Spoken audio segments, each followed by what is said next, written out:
વિદ્યાર્થી મિત્રો કેમ છો? મજામાં? હું દીપક સર, રોનક ક્લાસીસ વડોદરા. આપણે આજે ધોરણ 8 નું બીજું પ્રકરણ એક ચલ સુરેખ સમીકરણનો અભ્યાસ કરીશું. હવે સૌથી પહેલા આપણે એ સમજી લઈએ કે એક ચલ સુરેખ સમીકરણ એટલે શું. એક ચલ અને સુરેખ સમીકરણ એટલે શું? તો આપણે સૌથી પહેલા એ જોઈ લઈએ કે એક ચલ આવે અને એક અચળ આવે. ચલ કોને કહેવાય? તો કે જેની કિંમત બદલાયા કરે એને ચલ કહેવાય. અને અચળ કોને કહેવાય? તો કે જેની કિંમત ન બદલાયા કરે. દાખલા તરીકે 5, તો 5 એ ક્યારે બદલાવાનું જ નથી, તો એને અચળ સંખ્યા કહેવાય. તો જેની કિંમત બદલાયા કરે છે એને આપણે ચલ તરીકે ઓળખીએ છીએ, ચલ તરીકે દર્શાવીએ છીએ. સૌથી પહેલા જોઈ લો, ચલને x y z m n p q r a b c વગેરે વડે દર્શાવી શકાય છે. એટલે કે આપણે કોઈ પણ આલ્ફાબેટ વડે, અંગ્રેજીના કોઈ પણ આલ્ફાબેટ વડે, પરંતુ આપણે સામાન્ય રીતે એને બીજી એબીસીડીના આલ્ફાબેટમાં દર્શાવીશું. ચલને દર્શાવવા માટે બીજી એબીસીડીમાંથી a થી z સુધીમાંથી કોઈ પણ અક્ષરનો ઉપયોગ કરી શકો છો. એટલે આપણે ચલને આપણે x y z a b c m n n p q r એને આપણે ચલ વડે ઓળખીશું, એને આપણે ચલ કહીશું. હવે શું કરીએ? તો 5x 4y - 2 2xy + 5 x2 + 3y આ બધી પદાવલીઓ લખી છે. શું લખ્યું છે? પદાવલી. પદાવલી કોને કહેવાય? કે જેમાં ચલ આવે. જેમાં આ એક જો આમાં x એક ચલ છે અને 5 એક ચલનો સહગુણક છે. આ દ્વિપદી છે. દ્વિપદી એટલે બે પદાવલી. આ ત્રિપદી છે અને ત્રિપદી કહેવાય. આમાં ચલ હોય છે. આ પદાવલીમાં x અને y બે ચલો છે. આ પદાવલીમાં x અને y બે ચલ છે. આ પદાવલીમાં એક જ ચલ છે x. x2 અને x ની ઘાત જુદી છે પણ ચલ તો એક જ કહેવાય. અહીંયા x અને y બે ચલ છે. આમાં પણ બે ચલ છે. અહીંયા m2 એટલે m અને n બે ચલ છે. ટૂંકમાં x y xy x y x m અને n એ જેમાં આ બધી પદાવલીઓ કહેવાય. આ બધાને આપણે શું નામ આપ્યું છે? પદાવલી. એને આપણે પદાવલી કહીશું. હવે પદાવલી પછી સમીકરણ કોને કહેવાય? આપણે સમીકરણ તરફ જઈએ. તો પદાવલી બરાબર, આપણે વચ્ચે અહીંયા બરાબરનું ચિહ્ન લખીએ. બરાબરને સમતા કહેવાય, સમતા. અને ગ્રેટર ધેન અને લેસ ધેન એને અસમતા કહેવાય. હવે આપણે સમતાનો ઉપયોગ, પદાવલીમાં સમતાનો ઉપયોગ કરીશું. પદાવલીમાં સમતાનો ઉપયોગ કરીએ એટલે કે બરાબરના ચિહ્નનો ઉપયોગ કરીએ અને જે બને એને આપણે નામ આપ્યું સમીકરણ. પદાવલીમાં સમતાનું ચિહ્ન એટલે કે બરાબરના ચિહ્નનો ઉપયોગ કર્યો તો આપણે એને નામ આપ્યું. શું નામ આપ્યું? સમીકરણ. સમીકરણમાં સમતાના ચિહ્નનો ઉપયોગ થાય, જ્યારે પદાવલીમાં સમતાના ચિહ્નનો ઉપયોગ થતો નથી. હવે આપણે આ પ્રકરણમાં એક ચલ સુરેખ સમીકરણનો અભ્યાસ કરવાનો છે. હવે એક ચલ સુરેખ સમીકરણ એટલે શું? તો એક ચલ એટલે એક જ ચલ આવવો જોઈએ. આ એબીસીડી માંથી કોઈ પણ એક જ ચલ આવવો જોઈએ. એક જ ચલ. અને સુરેખ સમીકરણ. સુરેખ એટલે જે ચલની ઘાત 1 હોય. ચલની ઘાત 1 જ હોવી જોઈએ.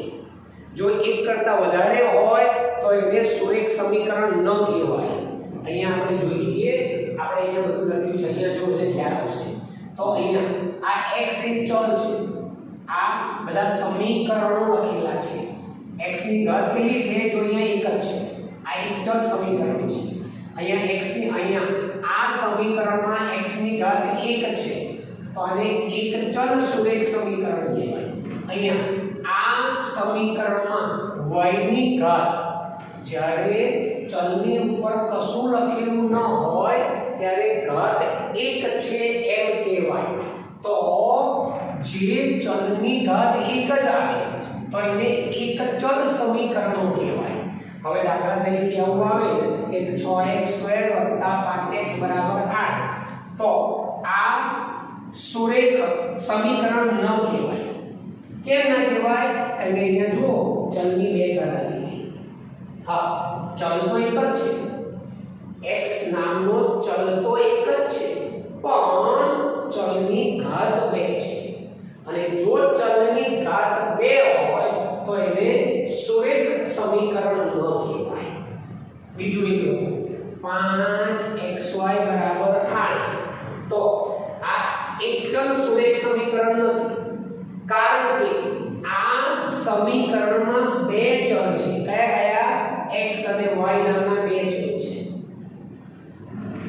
આ એક ચલ સુરેખ સમીકરણ નથી, આમાં બે ચલ છે, x અને y નામના.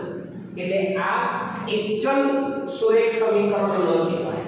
આ સમીકરણને પણ એક ચલ સુરેખ સમીકરણ ન કહેવાય. હા, આમાં ચલ તો એક જ છે, પરંતુ ચલની ઘાત 2 છે. અને જ્યારે સુરેખ સમીકરણ કોને કહેવાય? કે જેમાં ચલની ઘાત 1 જ હોય અને બીજું એક જ ચલ આવેલો હોય. અહીંયા મેં જે ઉદાહરણ લખેલા છે એ બધામાં ચલની ઘાત 1 જ છે. આમાં જો આ સમીકરણમાં x નામનો ચલ છે, એની ઘાત 1 છે. આ સમીકરણમાં x નામનો ચલ છે, એની ઘાત 1 છે. આ સમીકરણમાં y નામનો ચલ છે અને એની ઘાત 1 છે. આ સમીકરણમાં z નામનો ચલ છે અને એની ઘાત 1 છે.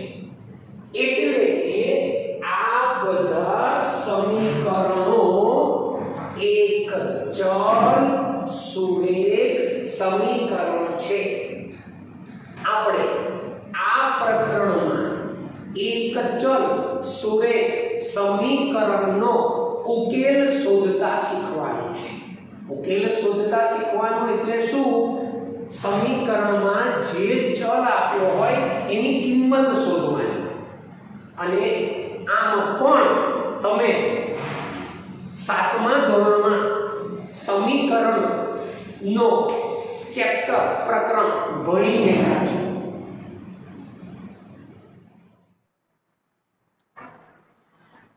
વિદ્યાર્થી મિત્રો, એક ચલ સુરેખ સમીકરણ કોને કહેવાય એ આપણે જાણ્યું, એના વિશે શીખ્યા.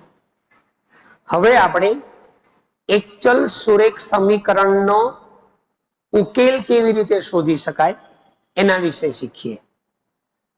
પ્રકરણ 2 એનો સ્વાધ્યાય 2.1.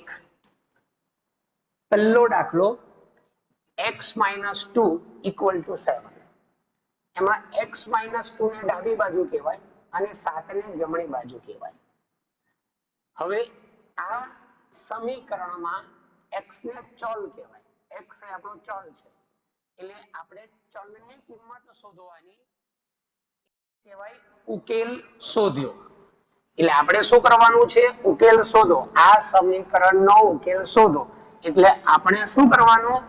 x ની કિંમત શોધવાની. એને કહેવાય સમીકરણનો ઉકેલ શોધો. ચાલો, x - 2 ડાબી બાજુ, 7 એ જમણી બાજુ. x ને ચલ કહેવાય. બેની જોડે x આવેલો નથી એટલે એને અચળ પદ કહેવાય. 7 ને પણ અચળ પદ કહેવાય. આપણે સમીકરણનો ઉકેલ શોધવા સૌથી પહેલા શું કરીશું? ડાબી બાજુ ચલ વાળા પદો ભેગા કરીશું અને જમણી બાજુ અચળ પદો ભેગા કરીશું. હવે જો અહીંયા આ -2 એ અચળ પદ છે, x વગરનું. એને આપણે બરાબરની જમણી બાજુમાં લઈ જઈશું. હવે બરાબર ધ્યાનથી જોજો બાળકો, x બરાબર 7. હવે -2 એ બરાબરની જમણી બાજુમાં ગયા એટલે અહીંયા આવ્યા, એટલા માટે એનું ચિહ્ન અહીંયા જે ચિહ્ન અહીંયા -2 છે એટલે બરાબર જ્યારે પણ ડાબી બાજુથી જમણી બાજુમાં લાવીએ અથવા જમણી બાજુમાંથી ડાબી બાજુમાં લાવીએ ત્યારે ચિહ્ન બદલાઈ જાય. એટલે 7 + 2 -2 એ જમણી બાજુમાં ગયા એટલે એનું ચિહ્ન બદલાઈને પ્લસ, અને માટે x બરાબર 9. આપણને x ની કિંમત મળી 9 એટલે સમીકરણનો ઉકેલ શોધો. આ સમીકરણનો ઉકેલ આવી ગયો. આ એક ચલ સુરેખ સમીકરણનો ઉકેલ આવી ગયો. એક ચલ સુરેખ સમીકરણ કોને કહેવાય? ફરી એકવાર, એક જ ચલ આવેલો હોય, એબીસીડી નો કોઈ પણ એક જ અક્ષર અને એની ઘાત એક જ હોવી જોઈએ. એ ચલની ઘાત એક જ હોવી જોઈએ, એને કહેવાય એક ચલ સુરેખ સમીકરણ. આપણે અત્યારે શું કરી રહ્યા છીએ? એક ચલ સુરેખ સમીકરણનો ઉકેલ શોધી રહ્યા છે. ચાલો હવે તાળો મેળવો. તાળો, હવે આ તાળો મેળવવાનો આપણે માત્ર જોવા માટે છે. પરીક્ષામાં તાળો મેળવો આ લખવાનું હોતું નથી. આ માત્ર આપણે ચેક કરીએ છીએ, આપણે તપાસીએ છીએ કે આપણો જે ઉકેલ મેળવ્યો છે સાચો છે કે નથી. એને આપણે કહેવાય તાળો મેળવો. આ આપણે બધા દાખલામાં નહીં કરીએ, એક બે દાખલામાં કરીશું, પછી આપણે તાળો મેળવવાનું નહીં લખીએ. ચાલો હવે હું શું કરું છું? આ x ની કિંમત છે ને એને ડાબી બાજુમાં લખી દઉં. ડાબી બાજુ બરાબર x - 2. x ની કિંમત કેટલી આવી? 9. 9 - 2 એટલે 7 આવે. હવે આ 7 એ જમણી બાજુમાં છે? હા છે. તો બરાબર જબા એટલે કે જમણી બાજુ, ડાબા એટલે ડાબી બાજુ, જબા એટલે જમણી બાજુ. ડાબી બાજુને અંગ્રેજીમાં LHS લેફ્ટ હેન્ડ સાઈડ. ડાબી બાજુને અંગ્રેજીમાં LHS લેફ્ટ હેન્ડ સાઈડ અને જમણી બાજુને અંગ્રેજીમાં RHS કહેવામાં આવે છે. પણ આપણે સામાન્ય રીતે ગુજરાતી મીડિયમમાં ભણતા હોવાથી આપણે ડાબા જબા લખીએ તો ચાલશે. અંગ્રેજીમાં LHS અને RHS તરીકે એને ઓળખવામાં આવે છે. ઓકે, હવે બાળકો આપણે બીજો દાખલો ગણીએ. બીજા દાખલામાં x + 3 = 10. x + 3 = 10. ચાલો, આ x + 3 એ આપણી ડાબી બાજુ છે અને 10 એ જમણી બાજુ છે. જો વિદ્યાર્થી મિત્રો તમે વિડિયો 2 વાર જો ધ્યાનથી જોશો ને તો તમને સમીકરણનો ઉકેલ શોધતા આવડી જ જશે.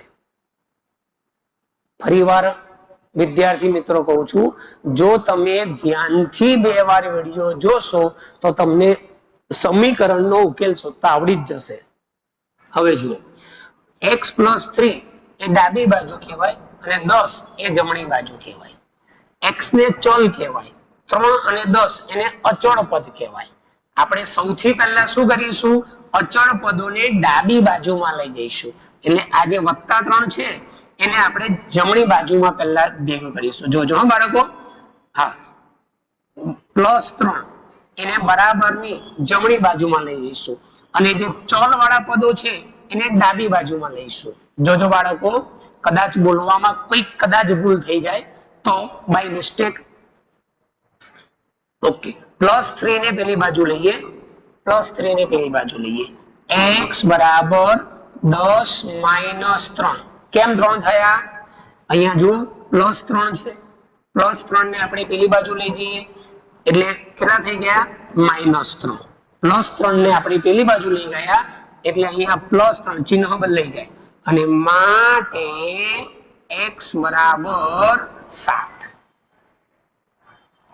ધ્યાનથી જોજો, +3 ડાબી બાજુ હતા એ જમણી બાજુમાં ગયા એટલે ચિહ્ન બદલાઈ ગયું. એટલે x બરાબર 7. હવે તાળો મોડે મેળવી લઉં છું. અત્યારે આપણને ડાબી બાજુમાં શું છે? x + 3. x ની કિંમત મૂકો 7. 7 + 3 10. જમણી બાજુ આવી ગયા. તાળો પરીક્ષામાં મેળવવાનો નથી. તાળો માત્ર આપણે શેના માટે મેળવીએ છીએ? આપણો જવાબ સાચો છે કે નહીં એવું ચેક કરવા માટે મેળવીએ છીએ. આપણો જવાબ સાચો છે કે નહીં એવું આપણે ચેક કરવું છે, એટલા માટે આપણે તાળો મેળવીએ છીએ. બાકી પરીક્ષામાં તાળો મેળવવાની કઈ જરૂર નથી. તમે ધ્યાનથી દાખલો ગણજો એટલે જવાબ આવી જ જશે. ઓકે, ત્રીજા નંબરનો દાખલો. ત્રીજા નંબરનો 6 બરાબર z + 2. z + 2. ઓકે, હવે ધ્યાનથી જોજો, ધ્યાનથી જોજો. હવે અહીંયા શું છે? 6 એની ડાબી બાજુ કહેવાય અને z + 2 એને જમણી બાજુ કહેવાય. હવે આપણે શું કરીશું?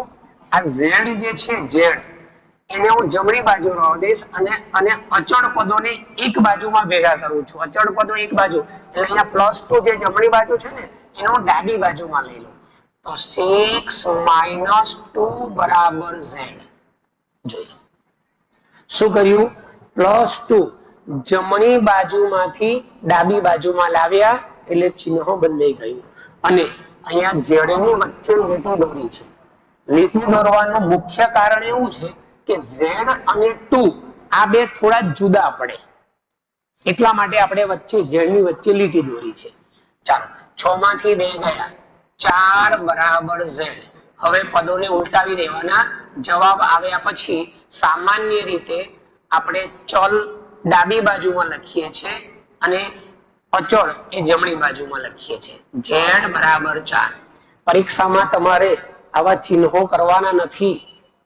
પરીક્ષામાં આમે જે તીર દોર્યું છે એ પરીક્ષામાં તમારે કરવાનું નથી. એ તો હું માત્ર તમને સમજાવવા માટે કરું છું. ચાલો, ચોથો દાખલો. 3/7 plus x is equal to 17/7. ચાલો જોજો. હવે આપણે જો 3/7 આને અચળ પદ કહેવાય, 17/7 એને અચળ પદ કહેવાય, x અને ચલ કહેવાય. હવે અહીંયા ડાબી બાજુમાં ચલ x આવેલું છે એટલે હું શું કરું છું? 3/7 ને જમણી બાજુમાં લઈ લઉં છું. એને હું જમણી બાજુમાં લઈ છું એટલે x બરાબર 17/7 - 3/7. અહીંયા જુઓ 3/7 ની આગળ કોઈ ચિહ્ન કરેલું નથી અને જ્યારે કોઈ પણ પદની આગળ કોઈ પણ ચિહ્ન ન કરેલું હોય તો એને ધન કહેવાય. એ પ્લસ છે, ધન છે. હવે આ ધન સંખ્યાને હું બરાબરની જમણી બાજુમાં લઈ જાઉં. ડાબી બાજુમાં હતી એને હું જમણી બાજુમાં લઈ જાઉં એટલે મારું ચિહ્ન બદલાઈ ગયું. હવે શું કરીએ છીએ? ચાલો, x બરાબર બંનેમાં લસા સરખો જ છે, જોઈ લો. 7 અને 7 એને લસા લેવાની જરૂર નથી. લસા 7. 17 - 3 માટે x બરાબર 17 માંથી 3 ગયા, 14/7. છેદ ઉડે તો ઉડાવવાના. જો છેદ ઉડતા હોય તો ઉડાવવા પડે. 7 × 2 = 14 એટલે x બરાબર 2. છેદમાં એકડો લખવાની જરૂર નથી. છેદમાં એકડો લખવાની જરૂર નથી. x બરાબર 2 એ સમીકરણનો ઉકેલ શોધ્યો કહેવાય. x બરાબર 2 એ તમારા સમીકરણનો ઉકેલ શોધ્યો કહેવાય. ચાલો, 5મા નંબરનો દાખલો.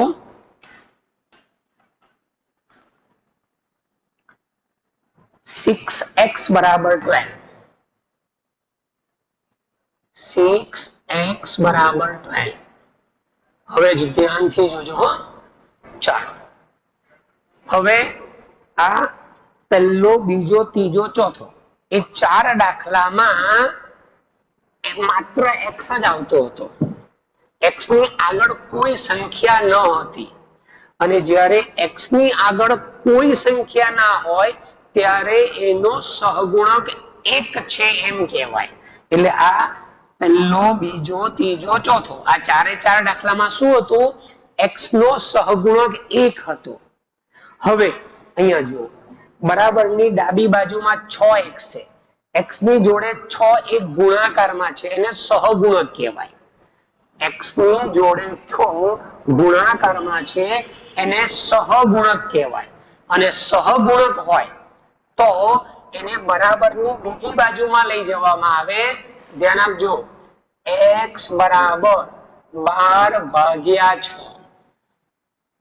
x ની જોડે 6 ગુણાકારમાં છે, એને બરાબરની સામે લઈ જવામાં આવે તો ભાગાકાર થાય. હા, હવે કોઈ કહેશે સર તમે અહીંયા તો બાદબાકી કરતા હતા, 3/7 ને આ બાજુ લઈએ તો બાદ કરતા હતા, તો આ 3/7 એ સહગુણક નથી, આ તો અલગ પદ છે. 3/7 એ સહગુણક નથી, એ તો આખું અલગ પદ જ છે. અહીંયા x ની જોડે 6 ગુણાકારમાં છે, ગુણાકારમાં, સહગુણક એટલે ગુણાકારમાં, ગુણાકાર વાળા પદને સામે લઈ જઈએ તો ભાગાકાર થાય.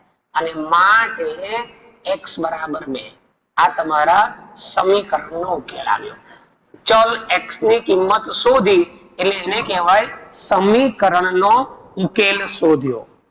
6થા નંબરનો દાખલો, t/5 બરાબર 10. t/5 બરાબર 10. ચાલો અહીંયા ધ્યાન આપજો. અહીંયા સહગુણક કયો? t ના છેદમાં 5. t ના છેદમાં ભાગાકારમાં 5. આ ભાગાકારમાં 5 છે. આનો t નો સહગુણક કયો કહેવાય? ધ્યાન આપજો, t ના ભાગ્યા 5.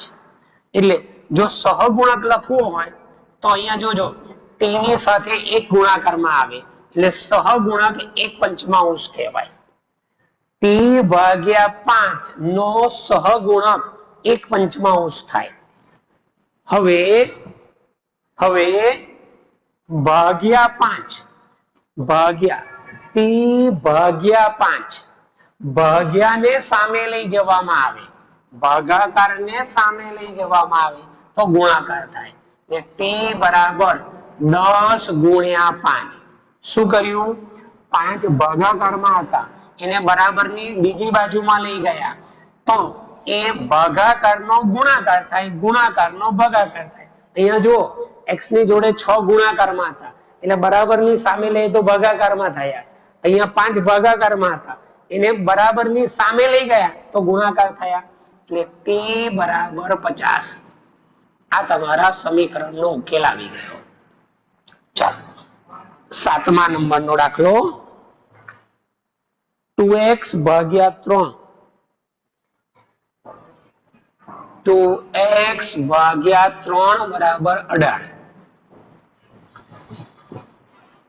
ચાલો બાળકો, એક વસ્તુ ધ્યાનમાં રાખજો, સમીકરણના આ રકમ લખી, સમીકરણની રકમ લખ્યા પછી બીજા પદમાં માટેનું ચિહ્ન કરવાનું ભૂલાય નહીં તો આના પણ માર્ક કાપી લેવામાં આવે છે.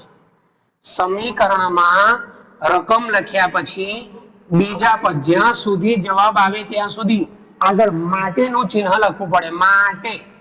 ચાલો હવે અહીંયા જુઓ, હવે x ની જોડે આ બગડો ગુણાકારમાં છે, અને ગુણાકારમાં હોય તો એ ભાગાકારમાં જાય. x ની જોડે 2 ગુણાકારમાં છે, ગુણાકાર વાળું પદ બરાબરની બીજી બાજુમાં જાય તો ભાગાકાર થાય. અને આ ભાગ્યા 3 છે, ભાગ્યા 3 બરાબરની બીજી બાજુમાં થાય તો એ ગુણાકારમાં જાય છે. જોજો, ધ્યાન આપજો. 2x, આ 2 એ ચલ છે, આ x એ ચલ છે. x ની જોડે 2 ગુણાકારમાં છે, ગુણાકારને સામે લઈએ તો ભાગાકાર. x ની જોડે 3 એ ભાગાકારમાં છે, એને બરાબરની સામે લઈ જઈએ તો ગુણાકાર. ચલો છેદ ઉડે છોડાડી દઈએ, 9 દુ 18, 9 તરી 27. x બરાબર 27 એ તમારા સમીકરણનો ઉકેલ શોધી કાઢ્યો. x ની જે કિંમત આવે એ સમીકરણનો ઉકેલ કહેવાય. ઓકે, આઠમા નંબરનો દાખલો 1.6 is equal to y upon 1/5. હવે અહીંયા ચલ એ જમણી બાજુમાં છે અને એને આપણે જમણી બાજુ જ રહેવા દઈશું, પરંતુ ભાગ્યા 1.5 છે એને આપણે ડાબી બાજુમાં લઈ જઈશું. રકમ લખ્યા પછી માટે લખવાનું ભૂલાય નહીં, માટે. હવે અહીંયા ભાગાકારમાં છે એને બરાબરની બીજી બાજુમાં લઈ જવામાં આવે તો ગુણાકાર થાય એવું તમને શીખવાડ્યું છે. ચાલો, ભાગ્યા 1.5 ને બરાબરની બીજી બાજુમાં લઈ ગયા માટે એ ગુણાકાર થયો, એટલે 1.6 ગુણ્યા 1.5. હવે જોજો અહીંયા ગુણાકાર કરી બતાવું હા પછી. 1.5 ધ્યાન આપજો બાળકો, જેને આ ત્રીજા ચોથા ધોરણનું ભણાવી રહ્યો છું, ધ્યાન આપજો. 1.6 ગુણ્યા 1.5, જેને ગણિતમાં પાયાનું જ્ઞાન નથી એ લોકોને ગણિત સહેલું હોવા છતાં આવડતું નથી. એનું કારણ કે એ લોકો પાસે પાયાનું જ્ઞાન નથી, બરાબર છે, એટલા માટે એ લોકોને ગણિત આવડતું નથી. બાકી ગણિત વિષય બહુ જ સહેલો વિષય છે. એકવાર જો તમને સમજણ પડી જશે તો એ ભણવાની બહુ જ મજા આવશે, બહુ મજા આવશે. હા, પણ એમાં થોડું પાયાનું જ્ઞાન હોવું જોઈએ. ઓકે, હું તમને ગુણાકાર કરી બતાવું છું. 1.6 into 1.5. જોજો બાળકો, ધ્યાન આપજો. પહેલા છેદમાં બે સંખ્યા છે એટલે એક 0 મૂક્યા. હવે હું પોઈન્ટ પછી મૂકું છું. અત્યારે 16 ગુણ્યા 15 એટલું જ કરું છું. 1 6 6, 1 1 1. હવે 5 વડે ગુણાકાર કરવાનો. અહીંયા છેદમાં ધ્યાન આપજો, બે સંખ્યા હોય તો એક બિંદુ મૂકવું પડે, એક 0 મૂકી અને પછી ગુણાકાર કરવાનો. હવે 5 6 30, 0 વધી પડી 3, 5 1 5 ને 3 8. હવે આ બેનો સરવાળો 0 વત્તા 0, 6 ને 8 14 4 વધી પડી 1, 240 થયા. હવે આપણે આ પોઈન્ટ દશાંશ ચિહ્ન મૂકીએ. 1.6 માં એક આંકડા પછી પોઈન્ટ છે, 1.5 માં એક આંકડા પછી પોઈન્ટ છે, એટલે એક આનો ને એક આનો ટોટલ બે આંકડા પછી પોઈન્ટ આવે, આ બાજુ આવે. તમારે બે અંક પછી દશાંશ ચિહ્ન મૂકવાનું છે, એટલે આ પહેલો અંક અને બીજો અંક આપણે આ બાજુ આમથી આમ જ આવે. હા, જ્યારે ગુણાકારમાં પોઈન્ટ કાપવાનો હોય, મૂકવાનો હોય, ત્યારે તમારે જમણી બાજુમાંથી ડાબી બાજુ આવવાના છે.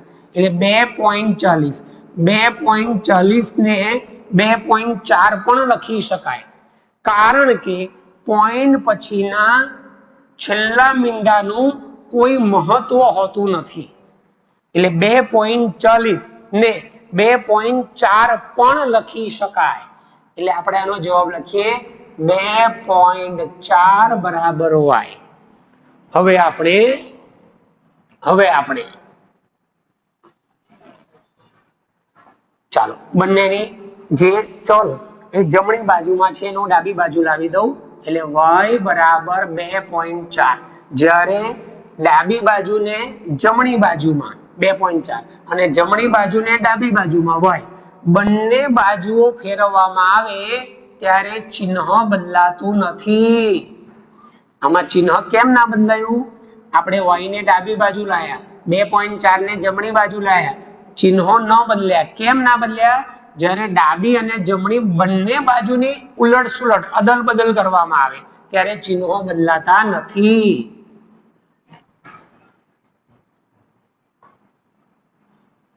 નવમા નંબરનો દાખલો 7x - 9 બરાબર 16 બરાબર 16.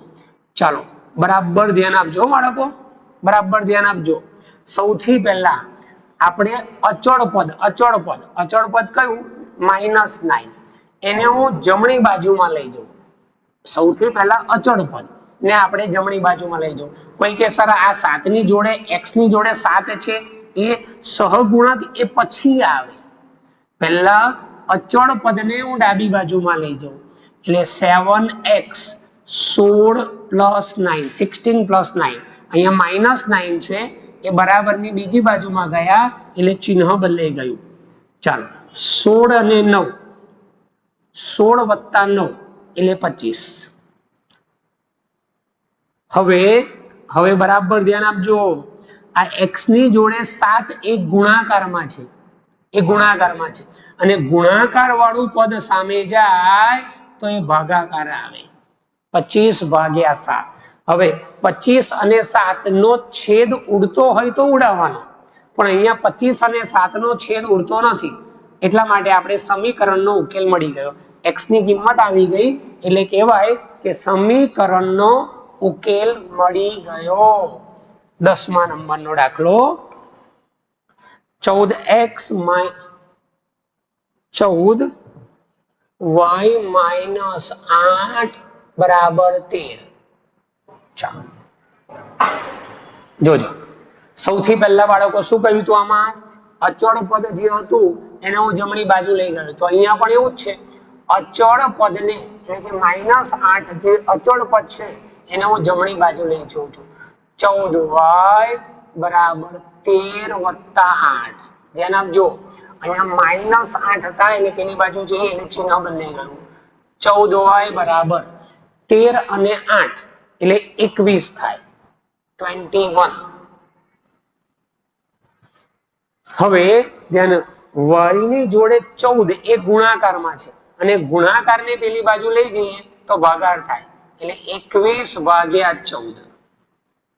હવે હું તમને બધા દાખલામાં એવું કહું છું, જ્યારે અપૂર્ણાંક જવાબ આવે અને છેદ ઉડતો હોય તો ઉડાવવો પડે. અહીંયા જો 7 વડે છેદ ઉડે છે, 7 તરી, અહીંયા આપણે છેદ ઉડે છે 7 તરી 21, 7 દુ 14 એટલે y બરાબર 3 ભાગ્યા 2. આ તમારો જવાબ, આ તમારો જવાબ. 11મા નંબરનો દાખલો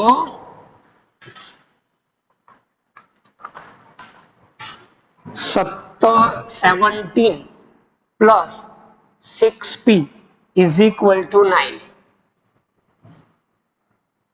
ચાલો જોઈ લો. હવે બાળકો ધ્યાન દીજો, અહીંયા આ દાખલામાં p એ ચલ કહેવાય, આ દાખલામાં p ને ચલ કહેવાય. p ની કિંમત શોધવાની તો આપણે ઉકેલ શોધ્યો એવું કહેવાય. હવે p ની જોડે 6 છે, ગુણાકારમાં છે અને અત્યારે અચળ પદ કયું છે 17. 17 ને આપણે જમણી બાજુમાં પહેલા લઈ જવાના એટલે 6p is equal to 9 minus 17. આ -17 કેમ થયા? 17 ની આગળ કોઈ ચિહ્ન લખેલું નથી એટલે એને ધન કહેવાય અને ધન 17 પેલી બાજુ ગયા એટલે ઋણ 17 થઈ ગયા, 6p. હવે બાળકો ધ્યાન આપજો, મોટી સંખ્યા ઋણ છે, અહીંયા 9 ની આગળ કોઈ ચિહ્ન નથી એટલે ધન કહેવાય. 9 ની આગળ કોઈ ચિહ્ન લખેલું નથી એટલે એને ધન કહેવાય. મોટી સંખ્યામાંથી નાની સંખ્યા બાદ કરવાની અને મોટી સંખ્યાનું ચિહ્ન એટલે 17 માંથી 9 બાદ કરવાના અને જે જવાબ આવે એને માઇનસ નું ચિહ્ન આપવાનું એટલે જવાબ આવશે -8. 17 માંથી 9 ગયા એટલે 8 જવાબ આવે અને મોટી સંખ્યા ઋણ છે એટલે -8 આવશે. ફરી એકવાર, એક સંખ્યા ધન હોય અને એક સંખ્યા ઋણ હોય તો બાદબાકી કરવાની અને મોટી સંખ્યાનું ચિહ્ન આવે. ચાલો, હવે p ની જોડે 6 ગુણાકારમાં છે, p ની જોડે 6 ગુણાકારમાં છે અને ગુણાકાર વાળું પદ સામે જાય તો એ ભાગાકાર -8 ભાગ્યા 6. હવે છેદ ઉડે તો ઉડાવવાના, અપૂર્ણાંક જવાબ આવે અને છેદ ઉડે તો ઉડાવવાના.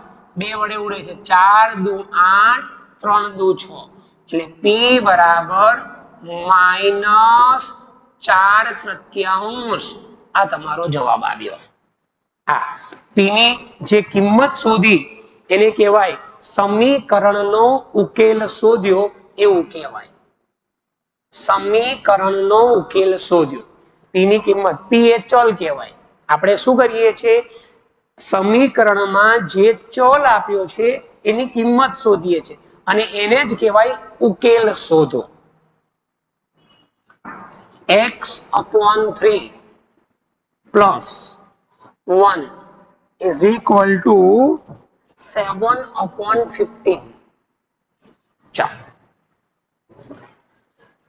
વિદ્યાર્થી મિત્રો બરાબર ધ્યાન આપજો, બહુ જ સહેલો ટોપિક છે, બહુ જ સહેલો ટોપિક છે. એને ખાલી સમજવાની જરૂર છે, એને માત્ર સમજવાની જરૂર છે, બાકી બહુ જ સહેલો ટોપિક છે. એકવાર જો તમને સમજણ પડી જશે ને બાળકો, બહુ જોરદાર આવડી જશે. તમે સમીકરણ ક્યારે ભૂલી જ નહીં શકો.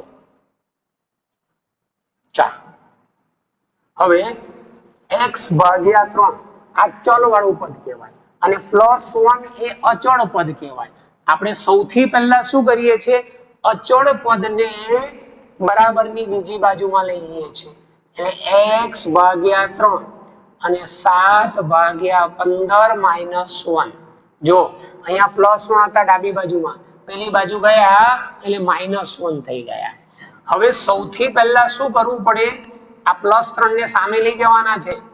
અહીંયા જે ભાગાકારમાં 3 છે એને સામે લઈને ગુણાકાર કરવાનો છે. પણ એ પહેલા શું કરવું પડે, તમારે આ જે છે ને 7 ભાગ્યા 15 -1 એનો લસા લઈ અને પહેલા એને સાદુરૂપ આપવું પડે. આનો લસા લેવો પડે અને સાદુરૂપ આપવું પડે. જોજો હા, 7 15 એકુ 15 ભાગ્યા 15 શું કર્યું, લસા લીધો કહેવાય. આ શું કર્યું, લસા લીધો કહેવાય. 7 15 એકુ 15 ભાગ્યા 15. આ લસાની પ્રક્રિયા છે. 7 માંથી 15 ગયા, 7 માંથી 15 જાય, 7 દુ 14 8 ભાગ્યા 15. મોટી સંખ્યા ધન ઋણ છે, નાની સંખ્યા ધન છે એટલે -8 આવશે. 15 માંથી 7 ગયા અને મોટી સંખ્યા ઋણ છે એટલે -8 ભાગ્યા 15. હવે લસા લીધા પછી જે સંખ્યા આવી, હવે આ જે ભાગાકારમાં 3 છે એને બરાબરની સામે લઈ જાઉં તો અહીંયા ભાગ્યા 3 એટલે ગુણાકારમાં જશે. -8 ગુણ્યા 3 ભાગ્યા 15. હવે છેદ ઉડાવે તો ઉડાવવાનો, નહીં તો પછી આનો ગુણાકાર કરી દેવાનો. પણ છેદ ઉડે છે, જોઈ લો. 3 અને 15 નો છેદ ઉડે તો 3 અને 15 નો છેદ ઉડે તો 3 × 5 = 15. હવે 8x બરાબર -8 ભાગ્યા 5. આ તમારો જવાબ, આ તમારો જવાબ. બરાબર. હવે ધ્યાન આપો, આ વિડિયો ધ્યાનથી તમે 2 વાર જોજો, બરાબર બધા દાખલા સમજજો અને પછી પ્રેક્ટિસ બુકમાંથી આ પ્રકારના 2.1 ના જેવા દાખલાની પ્રેક્ટિસ કરજો. તો તમને આ બરાબર પાક્કું થઈ જશે. અને બરાબર ધ્યાન આપો બાળકો, સમીકરણ 9માં, 10માં, 11માં, 12માં બધા જ ધોરણમાં તમને કામ લાગશે. આ સમીકરણ એક એવું પ્રકરણ છે કે જે 9, 10, 11, 12 સાયન્સ, કોમર્સ બધામાં તમને કામ લાગશે. આના વગર તમે ગણિત શીખી જ ના શકો. આ ચેપ્ટર, આ પ્રકરણ વગર તમે ગણિત ભણી જ નહીં શકો.